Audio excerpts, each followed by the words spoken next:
Vendimet e ndjeshme të KQZ-s për hapjen e të gjitha kutive të votimit për zgjedhjen e njësisë zgjedhore të qarkut Lezhë dhe qarkut Shkodër janë vendime të marra haptazi dhe tërësisht në kundërshtim me kodin zgjedhor.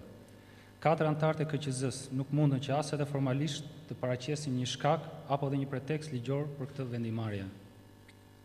Të hapësh të gjitha kutitë e votimit të këtyre qarqeve, kur asnjë prej palëve të interesuar në këtë proces shqyrtimi nuk e ka kërkuar këtë dhe kur për vetë KQZ-n nuk ka asnjë indicie, qoftë edhe periferike, për bën një sjellje arrogante si dhe tërësisht në kundërshtim me ligjin zgjedhor nga ana e Komisionit Qendror të Zgjedhjeve. Sjellja e kësaj shumice në largim është tërësisht në kundërshtim me të gjitha qendrimet dhe deklarimet që ajo ka bërë në të shkuarën në lidhje me kërkesa të tilla të ngjashme, edhe pse këto kërkesa në atë kohë kanë qenë tërësisht të mbështetura në prova dhe fakte. Kjo vendimarrje e KQZ-s është në kundërshtim të plot, jo vetëm me ligjin, por edhe me qendrimet e fundit që ky institucion ka mbajtur në lidhje me kërkesa të tilla të ngjashme, por më tepër kur këto kërkesa kanë qenë tërësisht të mbështetura në prova. Partia Socialiste nuk ka asgjë kundër dhe mbështet çdo proces për evidentimin e çdo lloj parregullësie ligjore, si dhe dënimin e atyre që i kanë bërë këto parregullësi, por kur ky proces zhvillohet tërësisht në përputhje me kërkesat e ligjit zgjedhor. Është e qartë për të gjithë se çfarë po ndodh sot në KQZ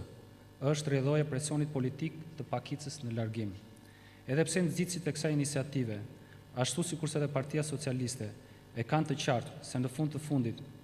asgjë nuk do ndryshojë në kuptim të rezultatit zgjedhor, Partia Socialiste e dënon dhe denoncon këtë akt të papërgjegjshëm të KQZ-s dhe të nxitësve të saj politik. E vetmja pasojë që do të vijë nga kjo që po ndodh aktualisht në Komisionin Qendror të Zgjedhjeve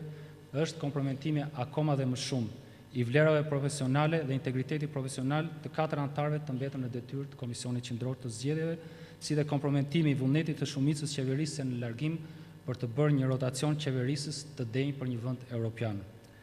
Ne çmojmë se është mungesë totale përgjegjshmërisë dhe përgjegjësisë politike ajo çfarë kjo shumicë qeverisëse në largim është duke bërë. Edhe pse asnjë vullnet tjetër, kushdo që e zotron atë,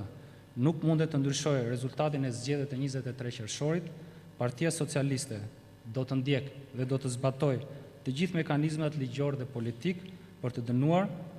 dhe për të denoncuar çdo që edhe me pak kujdesi cënon integritetin e rezultatit të këtyre zgjedhjeve. Faleminderit.